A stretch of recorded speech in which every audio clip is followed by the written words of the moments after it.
Ryan Reynolds here from Mint Mobile. With the price of just about everything going up during inflation, we thought we'd bring our prices down. So to help us, we brought in a reverse auctioneer, which is apparently a thing. Mint Mobile Unlimited Premium Wireless. How to get 30, 30, bit to get 30, bit to get 20, 20, 20, bit to get 20, 20, bit to get 15, 15, 15, 15, just $15 a month? Sold! Give it a try at mintmobile.com/switch. $45 up front for 3 months plus taxes and fees. Promo rate for new customers for limited time. Unlimited more than 40 gigabytes per month. Slows full terms at mintmobile.com. He's out of bounds, as if it's no catch, and then the official does the catch signal. So they're watching the replays, and you can hear the crowd audibly groan when the replay is obviously shown on the big screen. It's January 2017, Packers at Cowboys. This is Remember That Game, a podcast about sporting events that take you on a journey and maybe chart the path of the zeitgeist. I'm your host, Thomas Emerick, and my guest is the executive producer of RotoViz Radio Podcast Network and host of RotoViz Overtime, Colm Kelly. I imagine for Cowboys fans, this game was about redemption for 2014, the Des Cottick game. But for Packers fans like yourself, I bet you were not even thinking about them as much and more so about people counting out the Packers. Yeah, this was a pretty wild season to run to this point, and we are going to get into it, but a lot of the first part when you asked which game did I want to do, what I sent you over was a YouTube clip about run the table. That was what led to this point. It wasn't a stellar start to the season. Packers were in a lot of trouble, and Aaron Rodgers, and the style that he had at the time, there was a few of these different phrases over the years, but it was a case where he answers the question of one of the beat reporters as to, is your season over? And he says, I don't think so. And then they move into, well, what do you need to do? And he said, I think we just need to run the table. So the Packers went on a pretty epic run to march themselves towards the playoffs. They then went and beat the Giants in the playoffs. And then they go to the Cowboys here at Jerry World. Yeah, start off 4-6, but it seems like now no one circles the wagons like the Green Bay Packers. Whether it's Rodgers or it was kind of interesting looking at the YouTube comments there. They were saying, repeat in 2022 here. And then you get an RIP from 2024 response because that season ends with Packers losing against the Lions to miss the playoff spot. Then 2023 end up with a slow start again, but you don't count the Packers, even if it's Jordan Love this time, apparently. Now, Love and another young quarterback, just because it's now in the news, I got to get a rise out of you. Another good young quarterback, CJ Stroud. He mentions Matt Stafford might have as many titles as Rodgers with the Packers. But I feel like this one of the counterpoints would be what Aaron Rodgers did in 2016 here.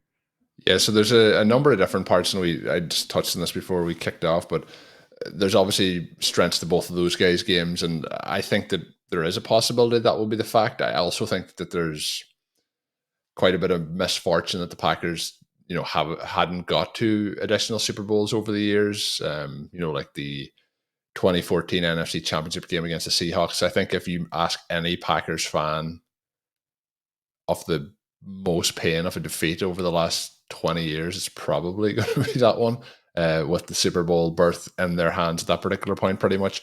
But yeah, I think that we should have more than one ring in the Rodgers era. But the other thing is it proves how difficult it is to go and win a Super Bowl. So I think that I don't know. It hurts my feelings. Yeah, and to balance things out today, yeah, you're the Packers fan. I'm a neutral observer between all these teams. I got blue on though to balance it out, dark blue for the Cowboys and the Lions. Folks should also check out the last episode me and Colm did on the one season prior to this, the Rodgers Hail Mary game against the Lions, and another team they would torture last decade was the Dallas Cowboys. It was a Matthew Stafford led team as well. That Lions team, so gets the dub there over the CJ Stroud debate. Head to head. And so, yeah, here in 20, there's that Run the Table. I'll link this with the episode, the Run the Table video. They have it still out there on YouTube, and the comments are fascinating. Just in the 8 years since, people saying, "Oh, hey, is this another Run the Table year?" And it keeps coming up. 2022, 2023 it came up, and of course, Packers play the Cowboys again in 23. Here in 2016. More of the middle stages of the Packers torturing the Cowboys in the playoffs. They come in on a 7-game winning streak, as you mentioned. They beat my Giants. I got the dark blue for that too. In the wild card, and you're on that kind of winning streak, and you're hosting a Giants team that people felt like overperformed. Were you super confident going into that Giants game, and were you as confident going into the following week at Dallas for the divisional? I was pretty confident for the Giants game because, in the wild card, it's usually teams that are sneaking their way through, and the competition may be a bit more of a level playing field for a team like the Packers, who really had to push and scrape to get to this point. But they also, as we mentioned, came in on a huge run of form, so that also gave me optimism. The Packers, record at Lambeau historically has been very strong in general, but in the playoffs also. So I was confident in that Giants game. They get the win there. Heading into this one, though, not as confident. We get Jordy Nelson, not active, fractured ribs or a chest injury of sorts heading into this one, misses this game.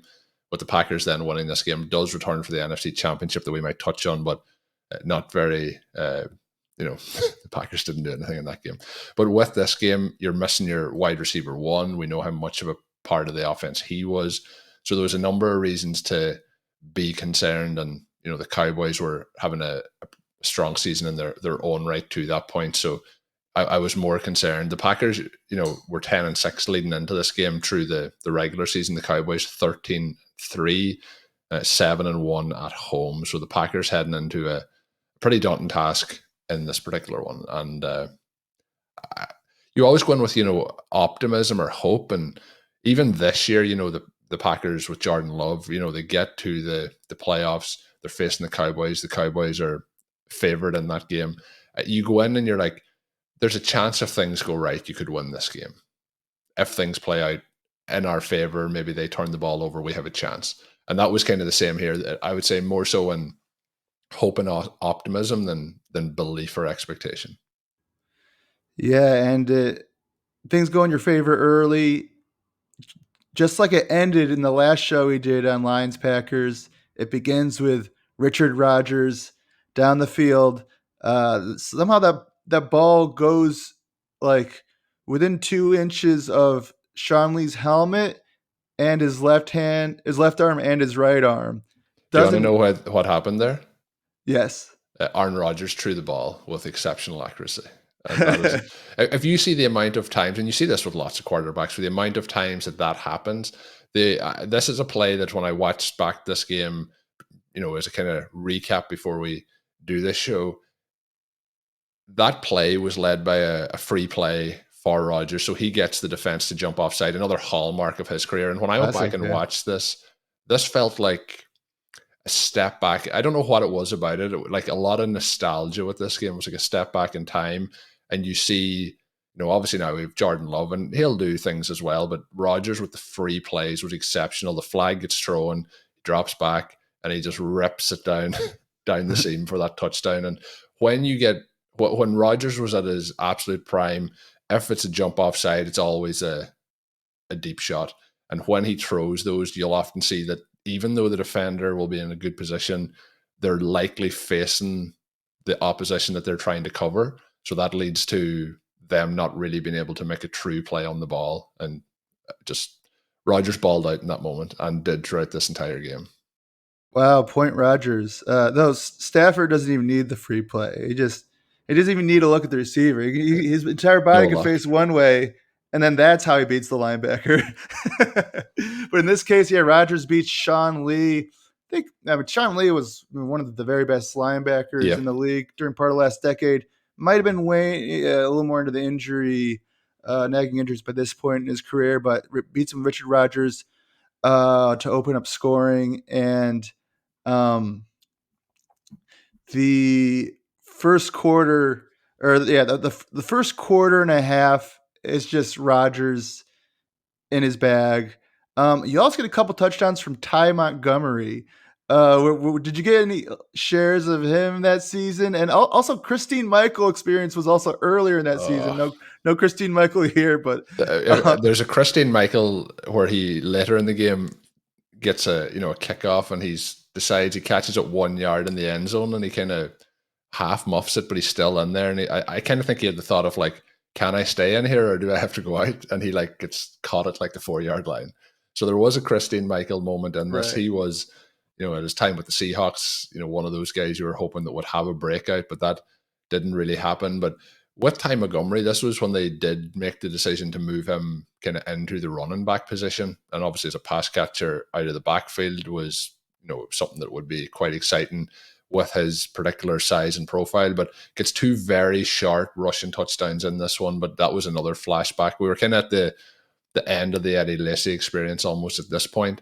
But Ty Montgomery getting those 2 short touchdowns obviously puts a benefit to the Packers. And the part I would say is, the Packers jump out in this to a 21-3 lead. And this was right at the start of Dak Prescott's career. Obviously, I mentioned the numbers for their season record, but listening back to the commentary, Troy Aikman is, at 21-3 is discussing, I think Romo gives them the best chance to come back in this one. And that was with 6 minutes left in the second quarter. And the game ends much closer than 21-3. Romo's in pads, right? Yeah. So, interesting that the other former Cowboys quarterback, kind of talking it in. But that had been a, conversation the whole season. And you're looking at like, is Dak really making that much of a difference? Or is it that if Romo was in there and the team was good? That was kind of the dialogue. But I think once you go with the young guy there, you stick with him because Romo had a couple of injuries at that point. And unfortunately for Tony Romo in playoffs, we know there was issues at times trying to get those W's. Yeah, I mean, I'd been a Packers. Well, actually, I've always been a Packers enjoyer. As a Giants fan, it feels kind of like kindred spirit franchises. Like we're playing in all the old pre-merger, titles and OGs games of the league. Yeah, and then the 70s and most of the early 80s, we were just dead. And then we had a resurgence around the same time. And so just generally root for Packers, especially against the Cowboys. Until the Packers went up 21-3. What's when there's blood in the streets or or whatever? What's that Warren Buffett quote? I forget. But it was live spread time, and I was a Cowboys fan. Okay, you jumped in. You did some of that action. I was cognizant of it. So down 21-3. This Cowboys team, they had a first round bye. They're at home. Dak Prescott's, and it's his rookie season, but he's playing behind that great offensive line, great weapons, and he's had a great rookie season. And Des Bryant is 1-on-1 with Ladarius Gunter, and we'll see Gunter against Julio Jones the following week, and it's wonderful. I do not envy the man because here Des Bryant is back and healthy after injury-plagued season. Week 16, he goes and wins people a bunch of fantasy championships. If they were able to make it there, if they're able to get him via trade while he was injured, like I did in my home league, which felt good.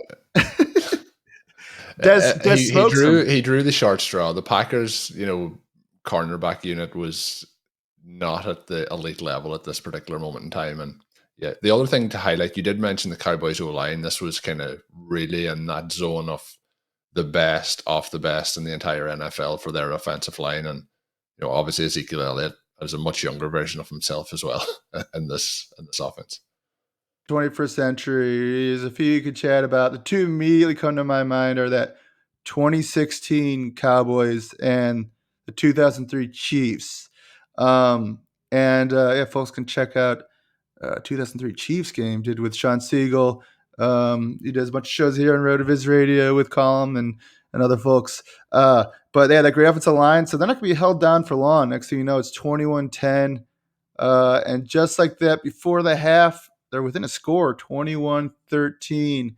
But then the Packers bounced back quickly after letting the Cowboys back in it. We were already getting a little worried about the McCarthy's foot in relation to the gas pedal. Yeah, and I mentioned this too when we were talking about before the show, talking about that 2014 NFC Championship game, and I was kind of blaming a lot of that most likely on McCarthy and the conservative nature of settling for field goals in certain situations against, a defense that you are probably not going to get a huge amount of opportunities for touchdowns against. And this one, it kind of felt like that conservative nature might have been in play again, but it wasn't in play for long. And I do want to highlight in the second quarter, we haven't touched on Jared Cook yet, who is one of the kind of standout memories of this entire game. And the last game we talked about was Richard Rodgers, who gets that first touchdown. He caught that Hail Mary pass against the Detroit Lions. And these games are kind of remembered for specific moments, but like when I went back and watched this game, there's just so many other things that happen. The comeback felt like it was starting to open up, and that touchdown at the start of the third quarter that helped the Packers, pull away. Touchdown to Jared Cook, and it's basically a back-to-back play to Cook for a touchdown. The first one is a deep pass to Cook off a fake screen to the right-hand side. So Cook is basically lined up out wide, and there's a wide receiver, fakes the screen, hits him, I think it's 26-yard pass down the sideline. And then they go straight to 1st and 10, play action from about the 8-yard line. And Rodgers, just everything's faked out. Defense goes for the run. Nobody goes with Cook wide open. Just they were in rhythm in that particular moment. And it feels kind of like, when you look back at some of the peak Rodgers performances, this really felt like one of those. And I think as well, not having Jordy Nelson, there's a lot of emphasis on what else they can do. But the fourth quarter was wild. Yeah, third quarter, there's a huge answer drive right out of the half for the Packers. You have a 15-point lead, and then just no one scoring. Fourth quarter, that would change quite a bit. You come right out with Jason Witten, 6 yards from Dak. Okay, I guess we're going to keep Dak in. And then Dak again with 4 minutes left to tie it up. Dez Bryant versus Ladarius Gunter again. It's just not fair on the slant. I think Dez won that matchup today. Yeah, he won that matchup. But how much do you miss this guy? There's also a point in the second half where it's Dez again on the slant. Is he doing it again? Micah Hyde jumps it. How much did you miss Micah Hyde? Like among Packers that kind of walked well before they were done playing some of the best ball at their position in the league. Is there one that hurts more than, especially with some of the things you saw with Joe Barry's defense the past 10 years? There's a few more painful players that walk for not even that much money, like Micah Hyde. There's a number of players who over the years, have gone on to do some things outside of Green Bay. He's one though that it's not a case of like, oh, he left and I would look at it negatively. He kind of left for a more guaranteed opportunity and, contract and so on, and went to the Buffalo Bills and has been, like, obviously he's getting towards the tail end now, but he was very strong for them and a major part of their defense. He was always somebody that was a really fun player to have in the Packers, and I always enjoyed him being on the roster. The tricky thing at this point is, it felt like defense was a secondary priority, particularly in the secondary. And we had this situation multiple years where, we get eliminated by the Cardinals that season that we talked about, the game versus the Detroit Lions at the end of that season. Right. And, there's these playoff games where, you're giving up, 40 points, 44 points, high 30s. And like Rodgers is having games like the game he had here, but you're coming out on the losing end because you just cannot stop anybody. And again, we'll touch on the Atlanta game when it comes to that point, I'm sure. But like in the NFC Championship game, they got absolutely annihilated. And that was again down to the back end of the defense. Yeah, Kyle Shanahan took notice of the weaknesses. It seemed like for a while, Cowboys were doing like a shotgun blast approach to like a cornerback in the draft. and then not really spending in free agency and letting defensive backs who wanted a little more upper tier money for upper tier play kind of walk, and was not working at this specific point, even though they did a lot of great things in personal over the years. So you have the Cowboys were able to hang around and then get back in it, tie it up with 4 minutes left. And you mentioned, McCarthy being conservative, and then Rodgers ends up struggling toward the end of the era. LaFleur comes in, and still some. I guess you could debate how good and how aggressive they were at the end of games, but all I know is in 2023, Jordan Love, when he's up in the Cowboys, it's foot on the pedal from Love, and just blowing them completely out of the water. I mean, how satisfying is that to see? Well, that obviously was very satisfying. That was one of the games that I've enjoyed the most in recent times. And I think part of it is, as I said at the start, I wasn't expecting to win. I was hopeful, and they, really put on an outstanding performance with a very young roster.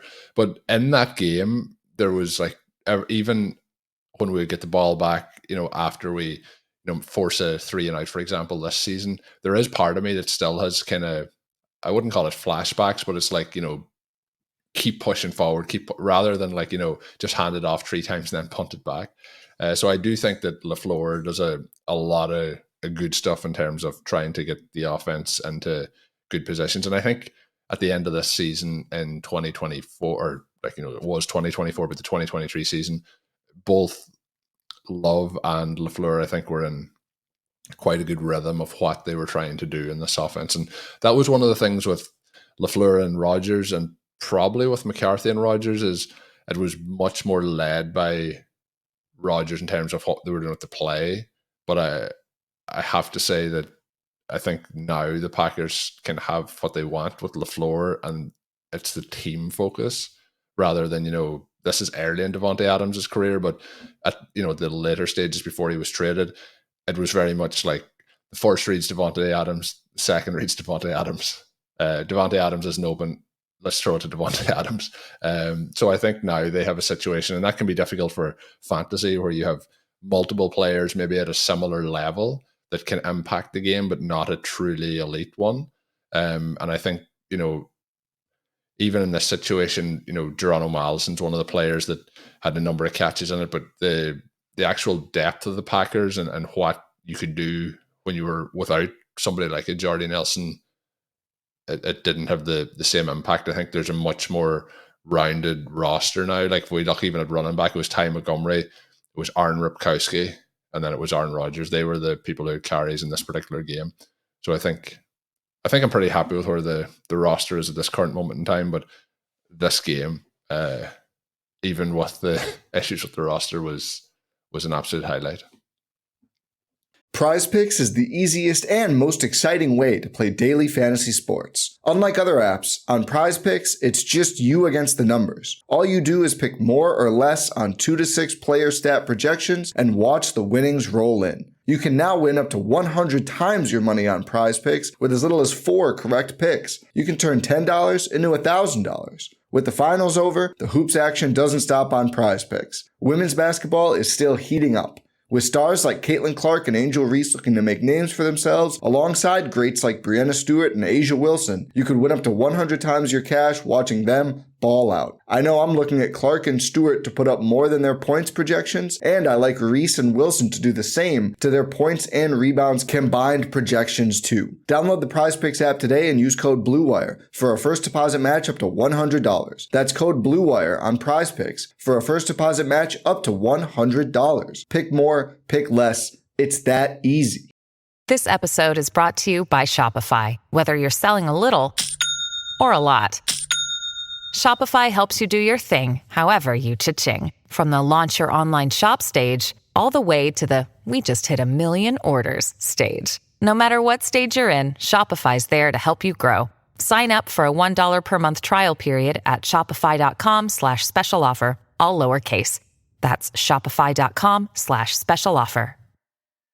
Yeah, and it seems like Randall Cobb had started to tell at this point. You get 8 targets for 62 yards, 7 completions, and 62 yards out of it. It's like, that's not the most explosive returns. That's including one reception of 25 yards in that box score. So he's one for 25, and then pretty much like 37 yards for the other 6. Yeah, and this is these drafts took place in the summer. Well, anything 2014 through 2016, I refer to as MFL 10 summer, and his ADP there was 34 overall, wide receiver 19 going into the season. I think this season would be the beginning of the stretch for most of the rest of his career where he's not really landing as even a wide receiver 3 in fantasy by the end. Zeke was the RB3 in the offseason. Dez drafted as wide receiver 7, Jordy wide receiver 9, Lacey still running back 9. Yeah. And Rodgers QB2 behind Cam Newton. Do you recall getting a bunch of shares or anything of them heading in? And what do you think about the market undershooting Devontae Adams, who I think was like a wide receiver, like was not even projected as like a start or a fantasy starter at that point, and also Jordy getting undershot on the market as well. Yeah, so there's a couple of things. Nelson had been injured, had a serious knee injury a couple of years before, and it obviously impacted some of his expectations and performance. But I think Zeke wasn't somebody that I was drafting, but he was obviously a very popular player, as you mentioned, was the running back 3. Des Bryant, when he was playing, although he was a Dallas Cowboys player, was one of my favorite wide receivers, just so dominant. So he would have been somebody I would have been trying to draft a lot of at that time. And when we go back and look, you're mentioning exposures or shares at that time, and it's amazing to see the growth of not just fantasy football, but best ball in particular. That's 8 or 9. Like we're coming up on a decade of kind of draft cycles at this point. And, MFL 10s at the time, I probably was in 30 to 40 leagues. And that felt like a huge, like at that time, you're like, this is a lot of leagues, because it was kind of still in its infancy almost. So having shares back then is kind of different to managing a kind of a portfolio at this point. But, with the changes in the NFL landscape and the fantasy football landscape, I think a lot of the principles and that'll remain the same as to how you're trying to construct teams. But obviously you have more data now and more player tracking, advanced metrics. Like I would have to imagine if I was drafting now, the likes of a Dez or a Jordy probably would be players I would be fading at that ADP, because of you're looking at players now who are in their 28, 29, 30 season, maybe as what that age curve where they're starting to drop off. But back then, maybe I mightn't have been as much of as aware, I guess, of that, I would say. And the player that you mentioned was Devontae Adams, and he obviously had his first season, second season, he's in his third season at this point. But I think now, with the way I draft and looking at young players and players who are underrated and could still have that breakout, for example, I think he's probably a player I would have been more in on based on Dynasty at the time. Though he was like a player in Dynasty at that offseason who could have pretty much have been, I wouldn't say free, but was not very expensive to acquire. If we look at his stats, his first season, 66 targets for just the 38 receptions. Then he has 93 targets in year 2 for 50 receptions. So there's not a great catch ratio overall there. But in 2016, bumps up to 121. His first time over 100 receptions, or 100 targets, has 75 receptions, 3 yards short of 1,000. But the big difference there is he goes to double-digit touchdowns. He has 12 touchdowns in this particular season. His big games, in the playoffs then. And this was kind of where we were starting to see a big emergence. But his value from that offseason to the following offseason was a big, big change. And something that he has been able to accomplish throughout the rest of his career. There's only one season, which is 2019, and then last season, where he has been sub 10 touchdowns since that particular point. Played 12 games in that 2019 season. Last year, they did play 17 and had the 8 touchdowns, but he had 12 there, 10, 13, and then he has seasons with 18 11, and 14. So that became the huge difference maker where he became such an efficient threat in the red zone. And that was, the real start of his breakout. But an awful lot of people were out. And obviously there's players who you hear, we had Trevor Lawrence a couple of seasons, had a terrible rookie season. Is he the exception? That probably is the case. He probably isn't like, oh, somebody had a terrible rookie season. Well, maybe they're the next Trevor Lawrence. And similarly, we had CJ Stroud as a rookie, had an amazing season last year. He is not the standard that all quarterbacks should be held to. He's the exception to the rule, most likely. But Davante Adams is what I'm trying to set up, is he's probably the exception to the rule of how things turned around there. But it also is a good kind of message to not completely, overlook or cast aside players who just haven't fully hit, at this point of their career. Yeah. QJ is back. Just kidding. Wide receiver 76. I mean, it would help me in some places if he was. So that's going to be there'll be a remember the game in, 8 years time. And it's all about Quentin Johnston's massive breakout this year. So maybe we'll not shut it down just yet. I think it's done for Treylon Burks though. That 2032 episode where we talk about the QJ breakout of 2024. Davante Adams, wide receiver 76 on specifically redraft going in on I'm looking now on MFL 10 2016 best ball summer. What RotoViz tools would you use here at rotoviz.com to deconstruct past performance and project forward? I would tend to, be looking more at that particular time at, if we're entering second year, third year and things haven't happened, still looking back at, college production, college profile, what happens if they get the opportunity. A bit like if the pieces fall into place, how does that project for this season? So somebody even like, obviously he's going in the second round, but like Drake London, there's a lot of moving parts there as to what his outlook is. So you have a new quarterback coming off an Achilles injury, you have a new coach, a lot of people would put the emphasis on Arthur Smith for what happened last season, but he has not, hit the levels that he's currently been drafted at. And that's a little bit different with a Davante Adams, for example, but maybe a better player based on ADP would be like a JSN. Like you're looking at what he did in college, what he did coming in, why has he not fully hit yet? And how can he have that path to being a wide receiver 1 or a wide receiver 2 in the NFL? And they're the sort of, it's more like the profile and the player themselves, because the downside is usually the players that are being overlooked, like a Davante Adams in this situation. It's not massively down to what he has done on the field. It's what he hasn't done on the field.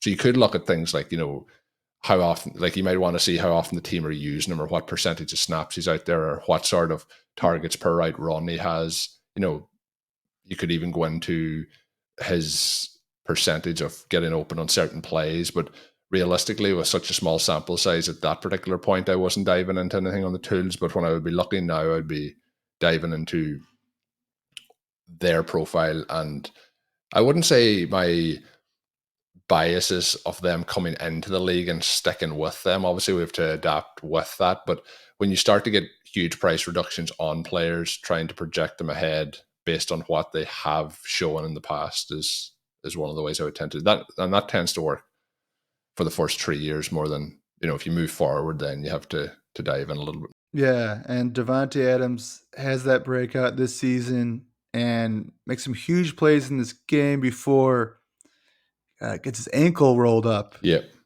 And down the stretch now, they trade field goals, but 31-31, and Packers have the ball with this you're not diving in and giving it justice here. What happens is they get a situation where I describe it here as it feels like quicksand. So your team is in the lead.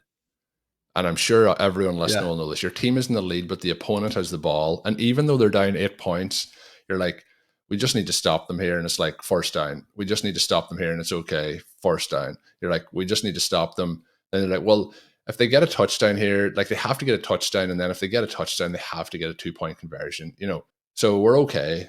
And then it's like, touchdown. Okay, right. Well, they have to get the 2-point conversion. And if they don't get the 2-point conversion, we win the game.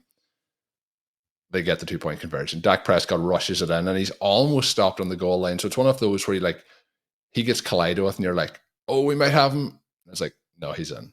So it's all square. And then drags AJ Hawk across the goal line. Yeah. And then we get Rodgers gets the ball back. Adams gets the catch, but gets hurt, as you mentioned. Then there's no Adams, no Jardy. And this is a part that I had completely forgot about. Rodgers throws a pick with 1:52 left in the fourth quarter. There was a flag thrown for pass interference on a play that was away from the actual spot that the ball went to. So the flag negates the pick. From that PI where the ball is placed, the Packers don't advance it forward. They kick a field goal at 1:33 left, 3 points up. And then it leads to the Cowboys going down the field. They get a 52-yard field goal with 35 seconds left, so it's all tied. And that final drive is where we get into the situation where we're going to talk about the catch. But on that final drive, they get down to take the field goal. They ice Mason Crosby. He hits the kick straight down the middle. The second kick, when he's not been iced, it is very tight to the left upright, but he squeezes it through for the win. But I thought it missed. Yeah, and the commentary thought, they waited and waited before they confirmed it. It was one of those ones where they needed the signal, but there's a lot of time for that because there's a lot of time with how this plays out. Okay, I'm going to read watch the highlights of this game back. Anyone listening? So Rodgers gets it, incomplete pass to Cook. Next pass is a screen pass to Ty Montgomery. He takes it for 17 yards to the Green Bay 42. This is with 30 seconds left. Then 1st and 10 from the 42. Rodgers is sacked for a minus 10 yards. So then the Packers take their second timeout with 18 seconds remaining. Reminiscent of the last game we did with the Hail Mary against the Lions. Yeah. It looked similar, yeah. And then so it's 2nd and 20, incomplete. 3rd and 20 from the 32. And this is the play. And the other part that gets talked about in this, and I don't know if you're not a Green Bay fan, it might be talked about as much, but apparently this play was pretty much like they're in the huddle and Rodgers puts out his hand and draws the routes on his hand as I want you to go here, you to go here, and you to go here. I believe it was Randall Cobb told the story. And anyway, after it, they do a little bit like you mentioned with the Hail Mary. If you watch the play, Rodgers does the takes the snap, takes a step back, rolls out, turning his shoulder away from the defense, rolls out, and then he's waiting, and he hits the throw down the sideline, and that's a pass for 35 yards to the 33-yard line to Jared Cook rather than James Cook. But when he this year it'll be to James Cook. Yeah, so it'll be Josh Allen to James Cook this year in the divisional. And he catches the ball, but the commentators, Joe Buck and Troy Aikman's he's out of bounds, as if it's no catch, and then the official does the catch signal. So they're watching the replays, and you can hear the crowd audibly groan when the replay's obviously shown on the big screen. But he gets 2 feet in bounds, which I think has to be the biggest and best play of Cook's career. But this one is then reviewed after just an incredible throw, an incredible reception, and it is confirmed as a catch on the field. So as they line up, that is when the Cowboys call the timeout. But it is one of those where he does hit the kick straight down the middle. So there's a long time between the game stopping, the review, getting it all set up, then you get your timeout, and then you have to hit it. And he puts the 51-yard field goal over for the win. And the crowd goes wild. All the Packers fans that were in it. And me in my living room. And the 1 seed Cowboys are out. That's the fun thing to remember is that actually that 2016 Falcons were a 2 seed. Yeah. Joe Buck just got it. He's riding the roller coaster of Cowboys emotions. You can feel it. And then one of the many, and even him and Joe Buck there too. You have a lot of it's so over, we're so back moments. With Jared Cook, it's out of bounds. There's no way. Yeah. Oh God, unbelievable. That was a good reenactment. Yeah, and that was my reaction live. I was like, What? That was a catch? Oh, wow. Okay. Jared Cook, not a huge season there as from a stat perspective. Missed some games, a few games in the middle, finished tight end 38. Wasn't doing it much before the injury. He does come back week 11, puts up 20. Fantasy semis, puts up 14.5. But outside of that, pretty tame season. But here for your Packers, leading receiver over 100 yards, even though he didn't do that much for the Packers outside of it. This is just a Packers hero. I think for this singular play, he will always be very fondly remembered.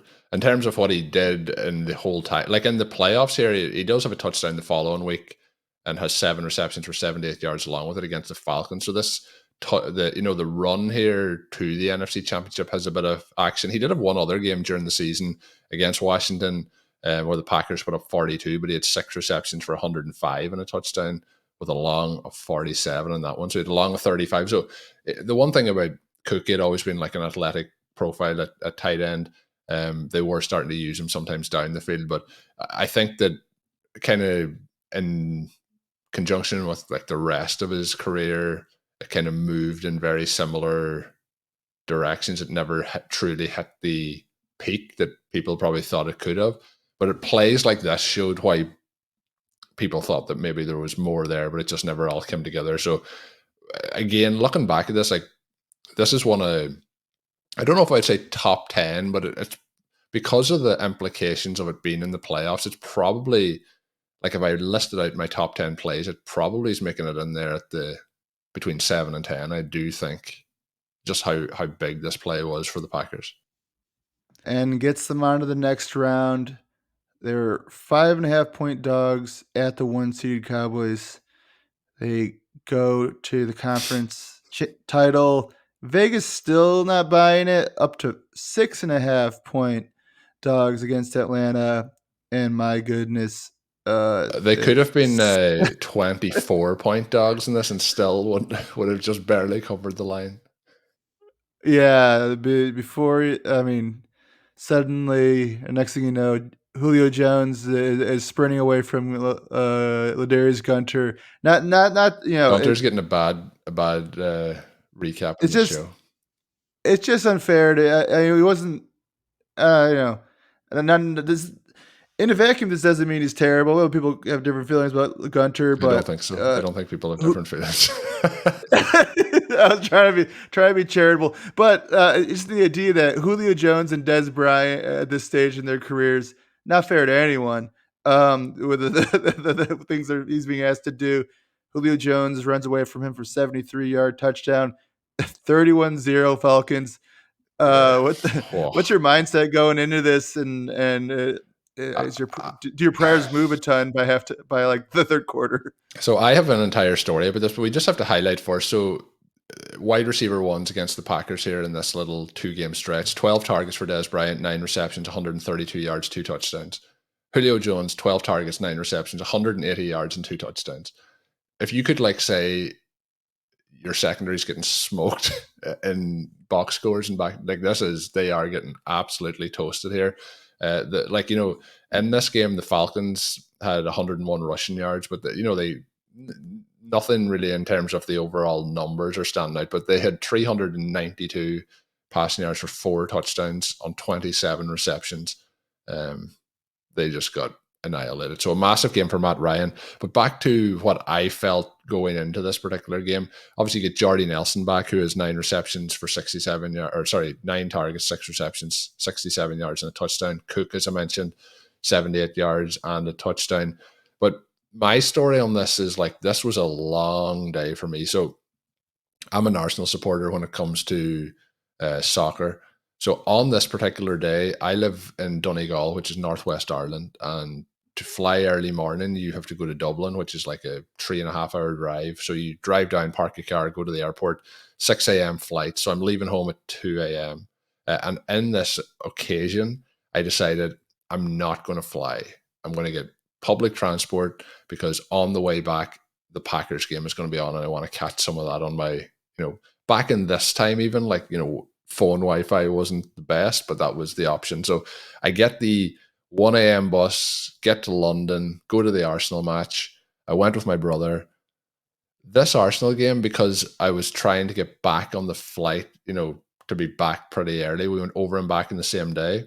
The return flight, we had to leave, 5 or 6 minutes before the actual soccer game ended. So Arsenal are 1-0 up, and then we're outside the stadium, and there's like this groan. We're like, oh, what happened? So they were playing Burnley. Burnley get a penalty. Burnley score the penalty. So there's like a groan, and then there's like a second groan, and you can hear like the away supporters cheering. We're walking down the street. Arsenal, there's this big cheer. Arsenal got a penalty and scored a penalty in 90 minutes plus 8. So we're on the street, heading towards the tube station, jumping around because we found out that Arsenal have actually won the game.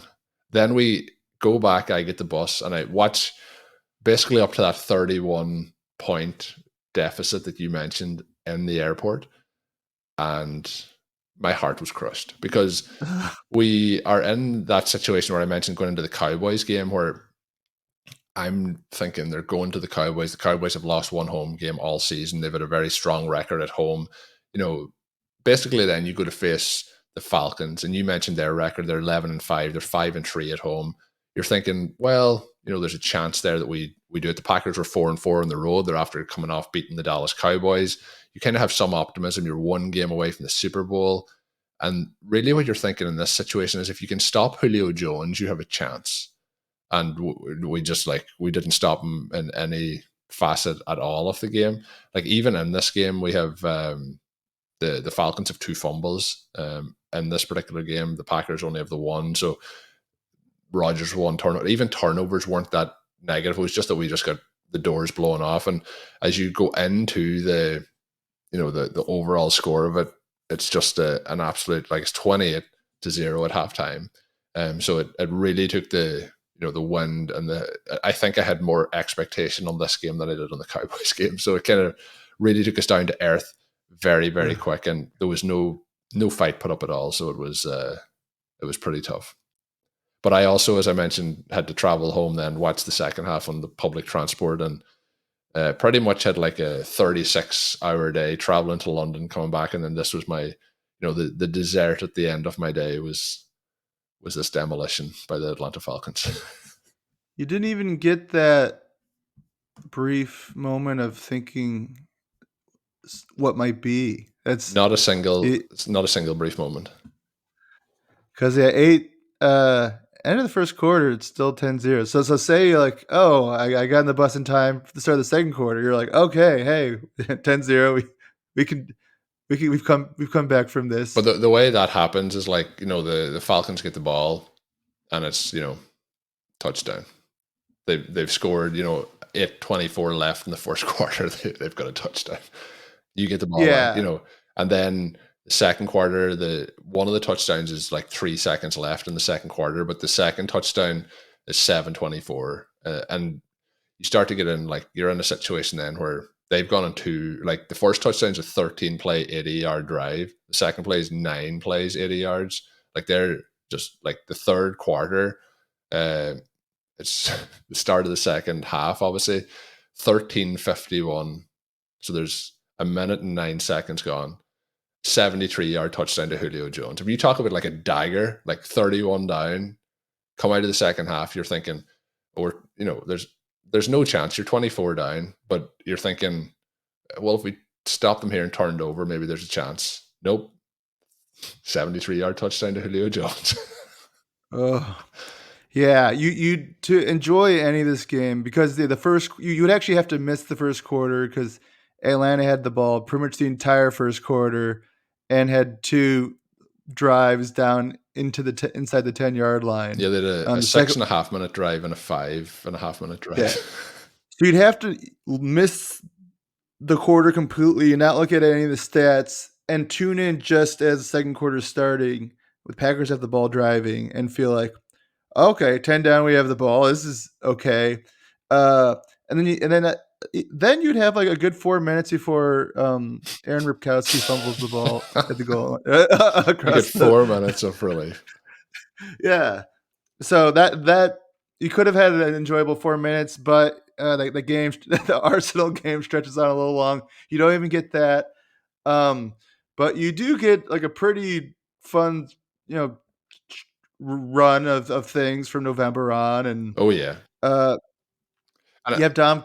Yeah, I think the other part that made these defeats feel so tough at the time. You talked at the start of the show, and it's kind of bringing it full circle with Aaron Rodgers and the Super Bowls and the rings, and only having one Super Bowl win in his time. The other part of that is that's the only Super Bowl they got to in that time. There's a good few NFC championships in there, but they're all losses, and a lot of those NFC championship losses are pretty devastating, either for getting beaten pretty bad or very tough situations. I keep going back to the Seahawks game. This year, that was one of the, I wouldn't say the easiest NFC championship losses, if that makes sense, but you beat the Cowboys and then you go into the 49ers, who are just a juggernaut, and you go kind of toe to toe with them and had a chance to beat them this season. So it felt like, you lost, but you really give it a shot with a young team. But going back to the, this, every time you got to this point, it felt like, are we running as Rodgers' window closing? And obviously then we have 2 MVP seasons much later after this, but there was always that thing of in the past, quarterbacks didn't play as long as they are right now with Tom Brady and Rodgers, playing at 40 years old basically. And it always felt like once they were 35, is this the last shot? Is this the last shot? And with Rodgers, we never got back again. We lost to the 49ers in Lambeau. We lost to the Buccaneers in Lambeau. There was multiple, first seed with playoff buys that we didn't take advantage of. But this was another one where we had lost that one a couple of seasons prior to this to the Seahawks. And then you're thinking, oh, this is the make good. We're going to kind of sneak our way into the playoffs, and we're going to kind of really overachieve on this one. But it wasn't to be. So that also makes it tougher when you think, because the Packers probably thought that when Brett Favre was retiring, and then they got Aaron Rodgers, and then we kind of probably thought it again with Rodgers. Now we're oh, we have Jordan Love, he's pretty good. So we have been fortunate, but most of the time when you have a Hall of Fame level quarterback and they go, your team is going to be in a difficult situation for maybe a decade. Luckily we haven't, but it just shows, I think, how tough it is to actually win a Super Bowl. And that goes back to our CJ Stroud comment.